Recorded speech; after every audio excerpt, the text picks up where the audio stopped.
Greetings. Hey, thanks for joining us here on the Business of Agriculture. It's me, Damian Mason. You already knew that. It said so in the introduction. Got a great show for you today because I got a great guest. This is a guy that I have worked with on the road. That's right. He has done speaking engagements at conferences that I have also been to deliver programs. His name is Bruce Vincent. He is the owner of Vincent Logging in Montana. He's also a timber and environmental community activist. He communicates about the business of forestry and logging and timber, and he also helps others that are in that business work through legislative hurdles. We're going to be talking about the forest fires and the reality, and we're going to talk about timber as an agricultural product because it is.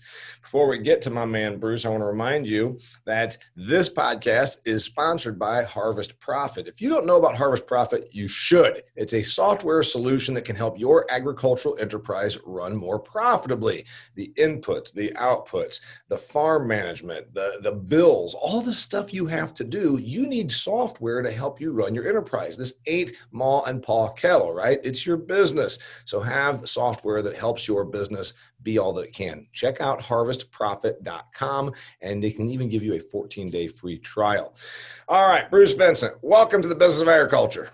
Good to be here. Good to see you, Damian.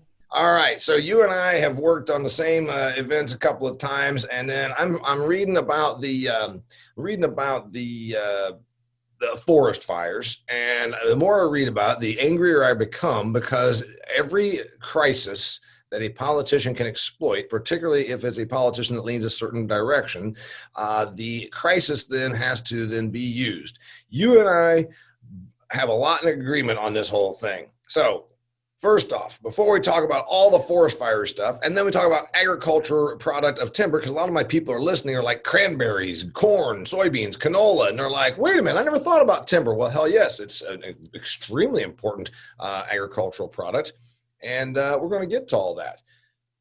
We have one important thing in common, and that's why the folks in the rest of agriculture should be watching what's happening very closely. Because we only operate with the consent of the public, a social license. And the timber industry's social license began to be debated about 30 years ago. And we'll talk about how that's gone. But the license of agriculture, particularly production agriculture, but agriculture in general, anything that has to do with water and animals, is the debate is ongoing in the public. And the treatment that the timber management crew has gotten is coming at you. That's exactly right. So before we get into all that, because, I think this is there's a lot of parallels, and also then there's the politics. So we got parallels, we got PR, we got politics, and we got a whole bunch more to go. And we got misinformation amongst the consumer, and then that's used against us. Tell me real quickly the background here. I know it, but my listeners don't. You were a logger. You were a family timber business and in Montana, and then things changed for you back when? The late 80s, early 90s, America started looking at the forests, and with the help of the environmental conflict industry, they were convinced that they needed to save the forest. And I live in a timber town. It's 90 miles to the next town. We're surrounded by national forests. So what the public wants to do with their national forest dictates the future of my town. So I grew up a proud Libby logger, thought I was an environmentalist, a conservationist. If we take care of the forest, it'll take care of us, future generations. But the rest of the public was told that we were axe murdering Neanderthals that wanted to whack down the last tree. Mm-hmm. And when the public was convinced that we were not good for the forest, they removed our social license to operate. Mm-hmm. A lot of folks remember the spotted owl debates, and we don't have spotted owls here, but we have grizzly bears, we have wolf, we have moose, we have bank-hugging monkey flowers. We have a lot of species that America loves, yep, and wants to protect, and they think they're protecting them through protecting the forest. And because they convinced that the environmental conflict industry convinced the public that a chainsaw cutting down a tree, removing some of the fuel from the forest was bad, the sawmill in our town and our logging company went the wrong direction. We went bankrupt. The town is We no longer have a sawmill. We're coming back. There's a light at the end of our tunnel, and we can talk about that. So okay, so here's the deal. So it was the 30 years ago, you're being impacted by this. We all, and by the way, dear listener, I recorded a podcast with the Indiana Hardwood Lumbermen's Association, which has been a client of mine. It was back in February when I recorded that. So if you want to go back and find that episode, I'll pull the number up here in a little bit. We talked about the conflict industry because a lot of us in production agriculture, logging, timber, cotton, corn, it don't matter, all of us, we don't understand there's money being made. And that's why I communicate this to my listeners all the time. This is an industry. This is a business for the Environmental Working Group or the Sierra Club. Those people's jobs depend on lashing out at agriculture as the common culprit, as the enemy. And then their fundraising, they'll take a picture of Bruce out there and his son whacking off some trees, which is what we had to do. So we have 2x4s. And then they'll say, look at this evil. We're out here, we're the Sierra Club preventing this from happening. And then people send in money because they believe they're doing some greater good. It makes them feel good that they are contributing. So it's an industry for those people that run the Sierra Club, the Environmental Working Group. And that's why you're calling the conflict industry. So anyway, I just want to clarify that there's an absolute business of opposing us, and it is how they make money, and they're nonprofits. That's absolutely right. And we didn't understand that when we got into the discussion over forestry, when the nation started discussing how to protect our forest.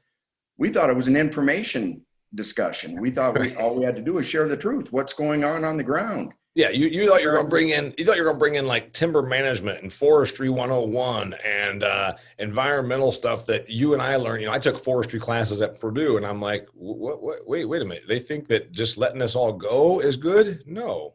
Yeah, and explaining to the American public, because we have learned a lot about forestry and the rest of agriculture. We have more forest land in America today than we did at the turn of the last century. And it's because production agriculture has learned how to use their ground. They're growing more stuff on less acres. And in most places in America, when you leave an area fallow, it grows trees. Yeah. So because of production agriculture, the forest land in America has expanded. But Americans think we're almost out. And there's a lot. By the way, that's an important distinction, because that's just a complete misinformation. Just like the average perception is so far from reality. We've gotten better in places like Indiana. We grow more corn on our good ground. So the crappy stuff that my dad's dad would have farmed back in the early 1900s, we don't need that crappy, rolling, curvy, rocky stuff. So it gets put into CRP, which again becomes trees. We have more tree acres in the state of Indiana now, as you stated, than we did in the early 1900s. Same thing out west. You've got more forestry land there, right? Yeah, that's America is one of the greatest reforestation stories on our planet. But the conflict industry convinced America that we were cutting them all down. Right. And they don't know. We have federally on national forest land, we have to plant 6 trees for every one we harvest. We have to certify that the ground we have managed has restocked itself, or we have to go in and restock it again. So, but they don't know. We thought that was what the discussion was going to be. Are we doing a good job of preserving? What'd you find out? We found out that they are an industry that is based on crisis and conflict. They have got to have a fight. And when we didn't understand them as an industry and started fighting back, we were exactly what they needed. We drove the story of forestry to the front page of USA Today with our marches and our rallies and our convoys. And the Audubon Society and Sierra Club got to ask America, do you want the marching Neanderthals to whack all of the trees down, or do you want to send us $20 and we'll save the forest? Yeah. Well, guess what America picked? Yeah, gave them the $20. They gave them the $20. Yeah. So you learned that, and then you were put out of business, and then you're back in business. So tell me what, and the thing is, you say, oh, well, you went through that. It's actually worse today than it was, isn't it? No, there are doors cracking open. And the reason is, the truth is the ultimate dictator. Reality is a dictator. And what we're seeing happening right now over in California, they're saying it's unprecedented. This has never happened before, but that's not true. Right. So far this year, we burned 7.1 million acres nationally, and that's 1 million acres over the average for the last 30 years. But if you go back 100 years, if you go back previous to Smokey the Bear and true fire suppression, before we started putting everything out when the forest caught on fire, we averaged over 20 million acres a year in the 20s and 30s and 40s. So we're not even halfway to what is natural. And they're saying it's unprecedented and it's climate change. And they found a crisis that they're going to monetize. Mm-hmm. They're making money on this. And it is tragic where it's happening, but it's not unprecedented. It's not unpredicted. Mm-hmm. We've known this was going to happen. If you don't remove the fuel mechanically, the trees, the crap out there in the forest floor, if you don't mechanically remove that and turn it into a 2x4 and sequester that carbon in a house, then nature's going to release it in a fire. Mm-hmm. Fire is nature's management tool throughout America. We live in fire ecosystems. So it's working its way out. It's cleaning up the mess of us saving the forest. Mm-hmm. And it's going to continue to do that. Yeah, so environmentalists 50 years ago decided that it was evil to go out there and cut down those trees in California. And so now 50 years later, they didn't get cut. Nobody was able to make a living off them. We couldn't build a house with them. We import timber instead of using it. So we've harmed the economy. We've destroyed livelihoods. Now we've destroyed the forest. And we've also destroyed homes. And some people died in those homes that were built with timber that was brought down from Canada instead of being logged right there. It is the dumbest, stupidest damn thing I've ever heard. And yet the environmental crowd continues to play it. I just put on my social media yesterday, Bruce, Governor Gavin Newsom of California. Of course, like I said, certain politics that lean a certain way, never let a crisis go to waste. Using the forest fires as a justification to push for a rule that says they have to have electric cars. So in 2035, you will not be able to buy a gasoline-powered automobile in California. It is such a false equivalence. We have a forest fire, it's because of cars. Well, that's not even reasonable. It's not even plausible. Yet the more they say these unreasonable, unplausible things, then it becomes, I guess it's because of cars. It's remarkable to me, the stupidity of the electorate. Well, and it's remarkable to me that the expertise at marketing that the conflict industry has. They do focus groups. They do message development. They know what scares people out of $20 a year. Mm-hmm. And what will scare them into doing things that they want them to do. And climate change is a great umbrella for fear. Mm-hmm. And I don't argue with people about climate change because our climate is changing. 15,000 years ago, there was a mile of ice over my town. It's melted. I don't think it was cow farts. Yeah. Yeah. We didn't have cows 15,000 years ago, and it did melt. And then as the glaciers receded, the trees started coming in, and following that trail were humans, Native Americans. And they didn't like trees. They didn't eat them. The things they ate didn't eat them. Hard to travel through, hard to see their prey, hard to see their enemies. So they burned. My little valley, they burned every 10 to 12 years for thousands of years before white man showed up. And when we showed up, there were 50 or 60 trees to the acre. Big, thick bark trees that lived through intermittent ground fires. They were surrounded by grass. And now we have 500 to 600 trees to the acre, and America thinks we're running out. Okay, I want to get to that because that's a big thing. That's about stocking density. My agricultural friends understand stocking density, whether it's cattle or whatever. We're going to get to that, but I got to remind our listeners of a couple of things.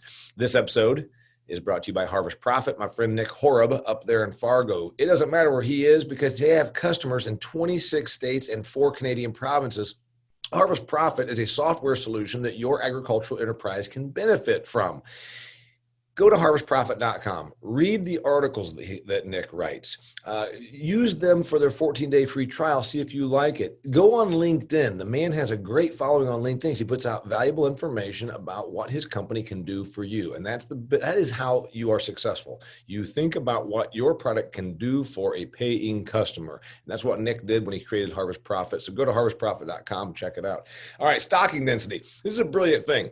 Okay, the governor is in front of a bunch of smoky, because like you said, they're amazing at the optics. They know that humans are not that bright and certainly not scientific, so they use visuals. Humans always fall for big visuals. So the visual is in front of some smoldering, burned up area, and there's Newsom announcing that, by golly, we're going to get electric cars are going to be mandated.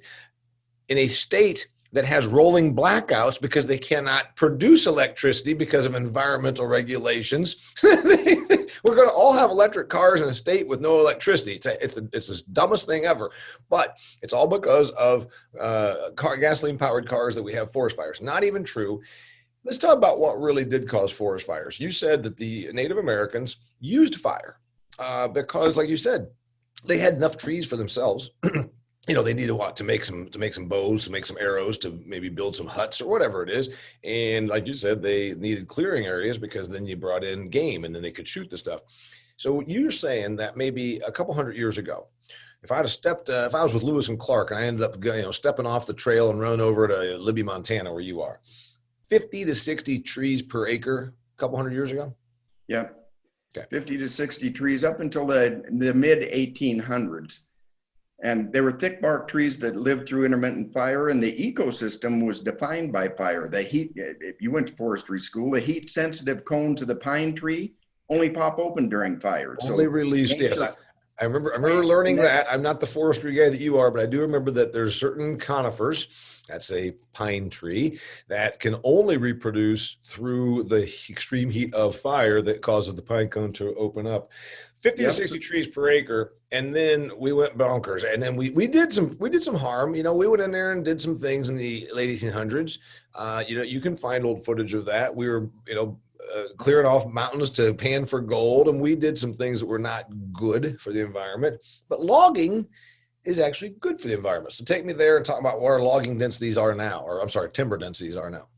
And we did some old practices that we don't do anymore. The timber barons were real, cut and run, whack all the trees down and move to a new patch. That was the old style of forestry. But the original foresters were the Native Americans, and we removed them from the landscape in the mid 1800s with smallpox reservations.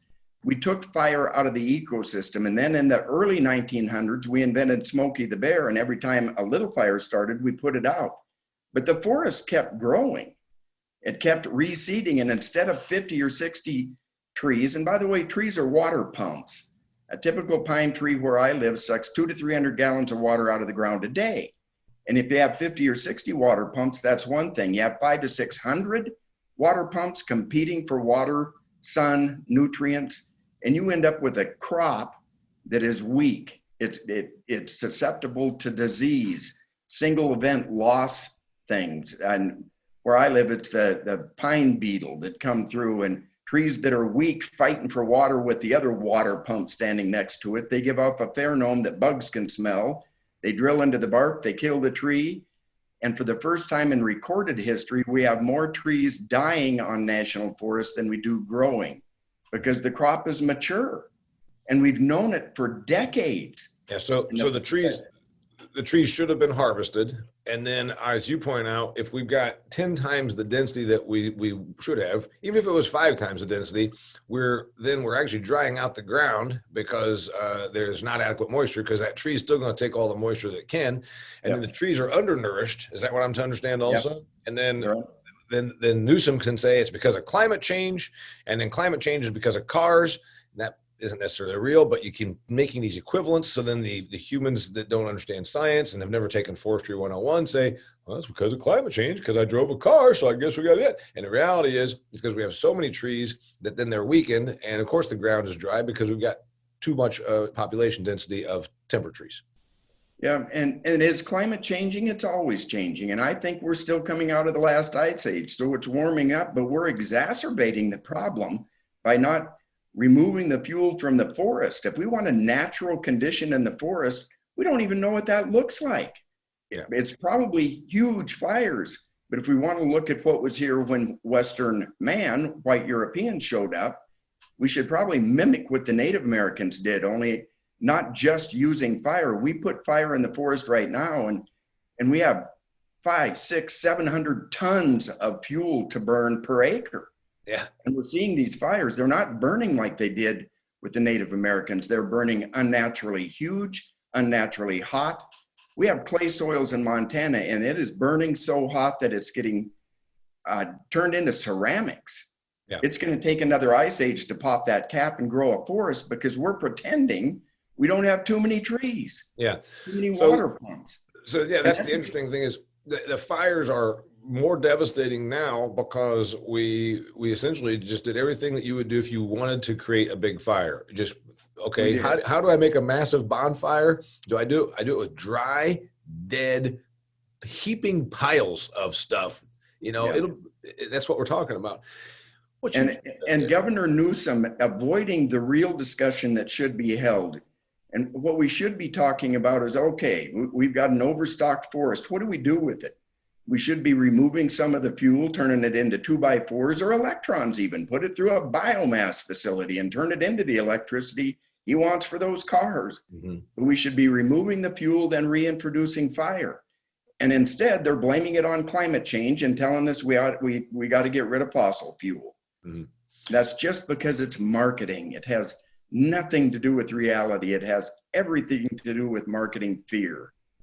I agree with you, by the way. I wrote a book called Food Fear. It's actually a book about the business of agriculture. If you are a listener or a viewer of the Business of Agriculture podcast and you haven't picked up your copy, we're heading into the holiday season. It makes a great gift for every agricultural person you know. You ought to pick up a copy of my book, Food Fear. We talk about the environmental and the conflict industry, in fact, in there.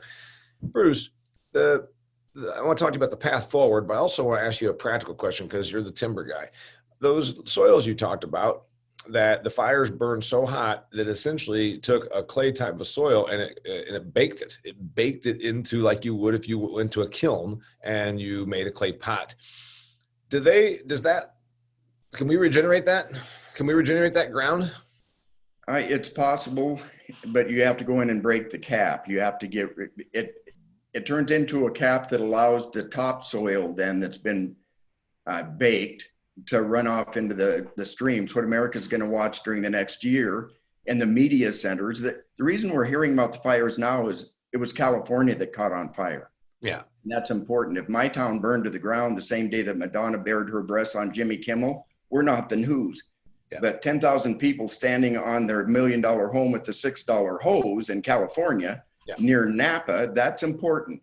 Yeah. So America's hearing about it. Now we're going to get to watch them deal with the water coming and washing the topsoil off of their baked soil. Mm-hmm. We're going to get to watch the siltation in the streams that they claimed they were protecting by avoiding logging. By not logging, yes. They protect the streams by not managing a forest, and now the streams are going to get siltation, and the forest ground is going to get washed away.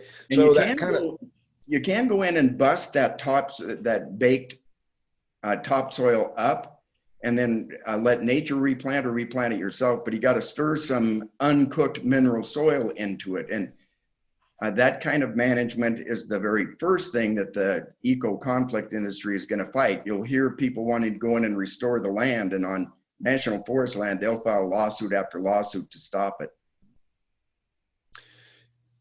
This is all, it's what we all battle with, from waters of the United States to, increased regulations. Cory Booker and Elizabeth Warren introduced a bill to limit farm size. I mean, this thing goes on and on. They don't really want management. They don't even understand it. They want cause. And like you said, the conflict industry funnels money into this.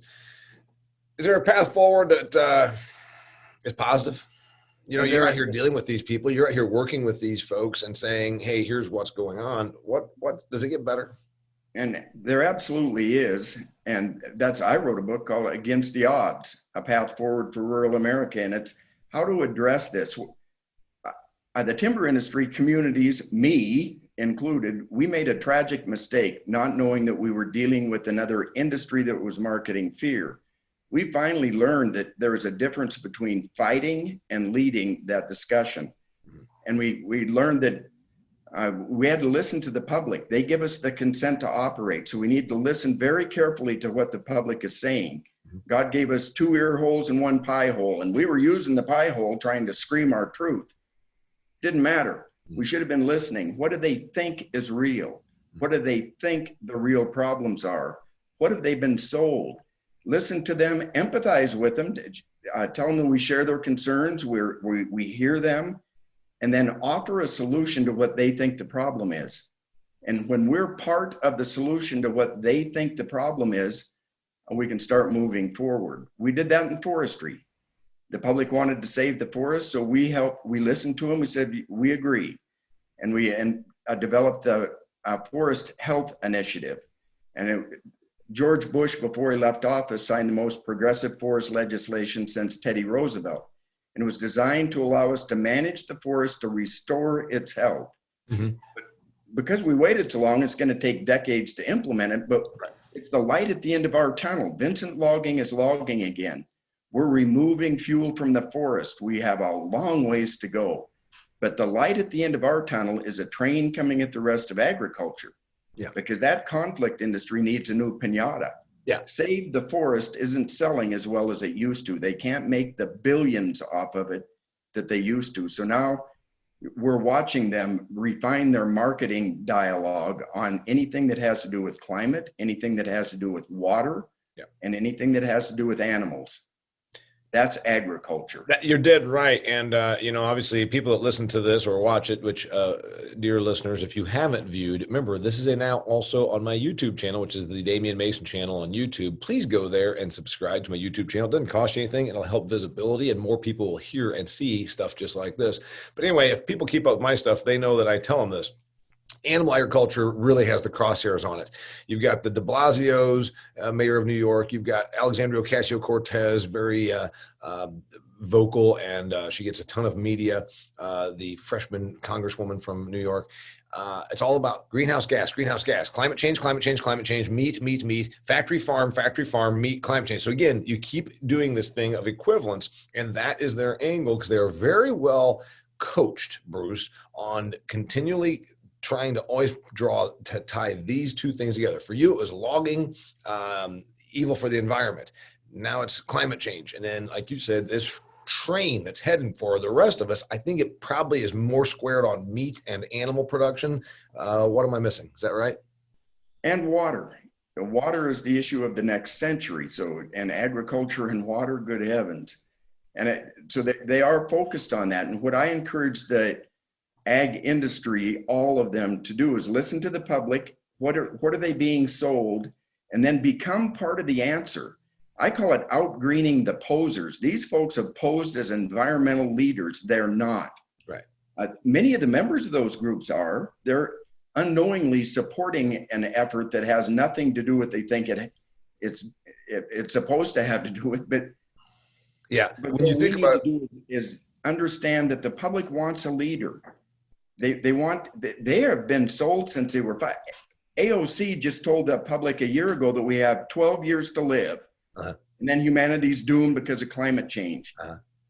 We have generations that have heard that. We're doomed. And they're sick and tired. They're tired of the doom and gloom, bongo drum beating, incense burning, planet is dying crap that they've been getting since they were 5 years old. I was the first. I think I'm 51 years old. I think it began with me. The whole thing that we were back then, it was we were going to have endless winter, and then it switched to global warming. Then it's now just climate change. And I got told that we were going to. Yes, I shot a video about that. Also we were going to run out of gas. So we were doomed. We were going to all be cold and unable to heat our homes, etc. So I've been seeing the doom and gloom. And it's always a political agenda, but it's also, as you said, a profit center. Lenin, I believe it was, communist leader of Russia, called the sign carriers the useful idiots. for the conflict industry, there's the people that sit in their offices in San Francisco, Washington, D.C., wherever, Chicago, and they invent the initiative through brilliant public relations, which, as you said, always encapsulates fear. And then it's their profit, it's their business. I mean, that's what they, like you said, ask everybody for $20.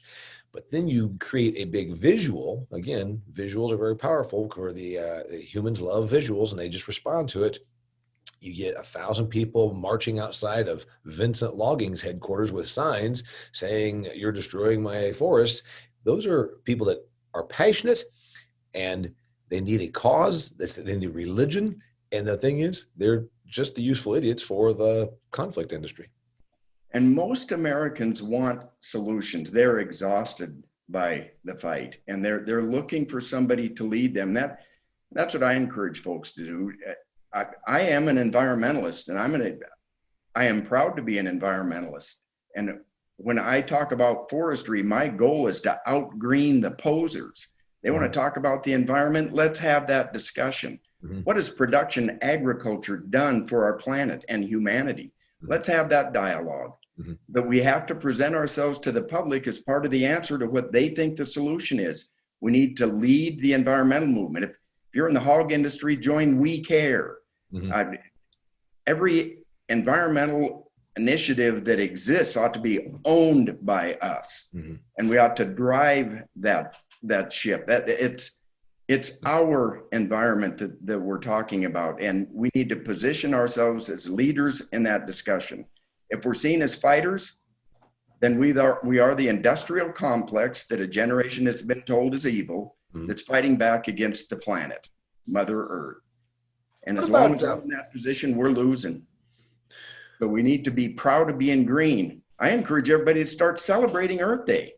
We ought to be talking about how much progress we've made since the first one.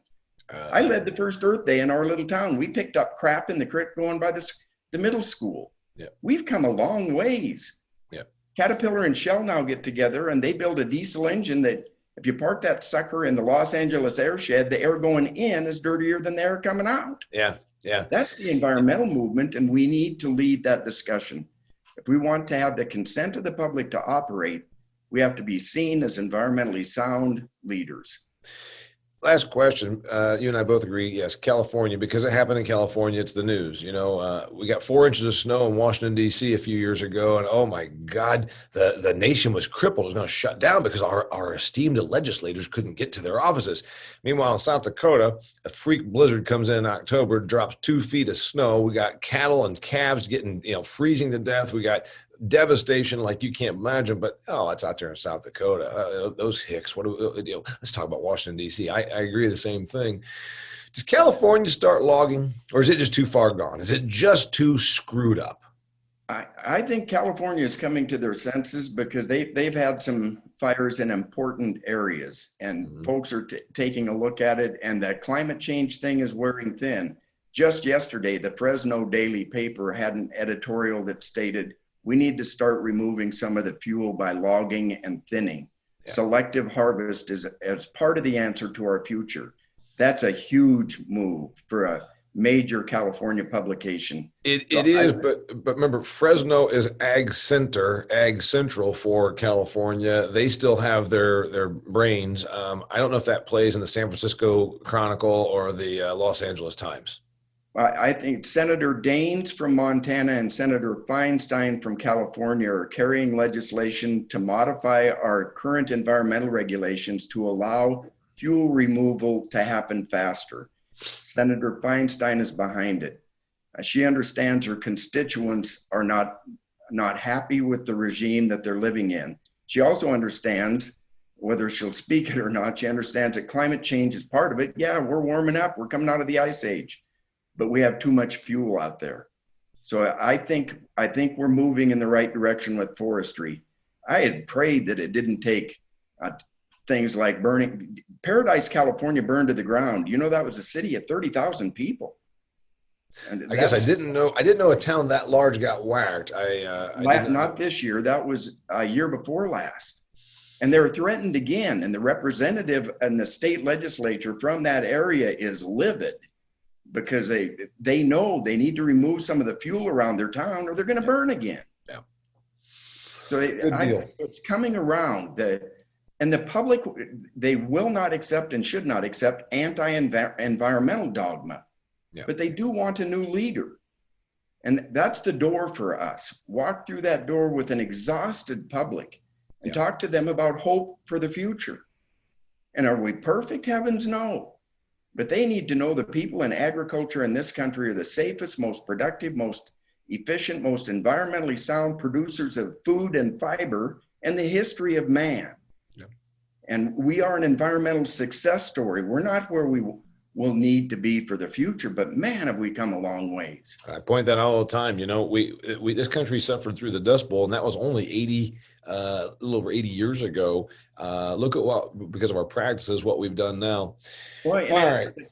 As a country, another thing, we need to discuss imports, because as a nation, if we don't want to produce for ourselves, we're going to import raw products from developing countries that are long on resources, long on population, and short on cash. Mm-hmm. They'll send us our crap using methods we quit using 30 years ago, and we'll call it green because we don't have to look at production. Yeah. If America wants to make a green choice about the stuff they eat or the things they build their house out of, they'll want it to come from America. They'll want their boards from Montana. They'll want their corn from Indiana, because we are the safest, most environmentally sound choice. We are the green choice. I think that that's an angle, like you said, the environmental angle, but from a communication standpoint, I think that with the world being more threatening, I believe that the get your stuff from us angle is probably a winning angle now as well. I agree. It's a moral obligation to produce for ourselves, and it's a national security obligation.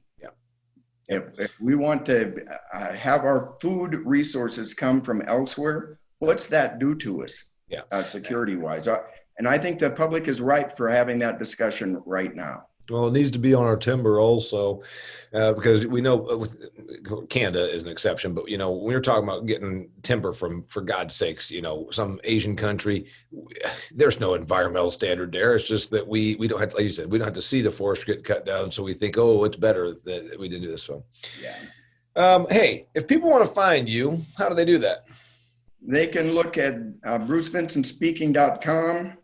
or environomics.com. We've got to blend our environment and the economy. Yeah, I like that. I wanted to call it oikos, because that's the Greek root for eco. Economy's inside of our house, ecology's outside. They're welded at the hip. You beat one up, the other pays the price. But my wife said oikos sounds like a sick pig, so instead I called it environomics. I like environomics, and then oikos probably would be a little bit of a challenge. You know, we got to always be clear in our marketing. His name is Bruce Vincent. Reminder that this episode, like so many before it, was brought to you by Harvest Profit. Go to harvestprofit.com, check out. It's a software solution that helps agricultural enterprises run their businesses as a business more profitably, more smoothly. All of the ins and outs that you have to manage, it'll help you do that. Also, a reminder that the Business of Agriculture Success Group, a new organization that I've started, we do twice per month programming. We've got 2 in the books, and they're awesome. It's a collection of agricultural professionals that get together online, just like a Zoom call, and we have guest speakers. We do business discussion, we do outlook, advisory, and we do idea sharing and networking. It's brilliant. I would like you to consider joining the Business of Agriculture Success Group. It's $49 for the first month, $99 a month thereafter, but you're going to get way more value than that. So go to DamianMason.com and sign up for it. His name is Bruce Vincent. Thanks for being here, man. Talking about logging, talking about environmentalism, talking about the conflict industry, talking about, like you said, the freight train that's headed toward the rest of agriculture. Look at what is going on with California and the forestry crusaders, right? Yeah. Good to see you, Damian. I'll see you on the road. All right. I hope to see you on the road. We're ready to get back to having conferences. Some of them are. Phones are ringing. All right. Here's Bruce Vincent. I'm Damian Mason. Until next time, it's the Business of Agriculture.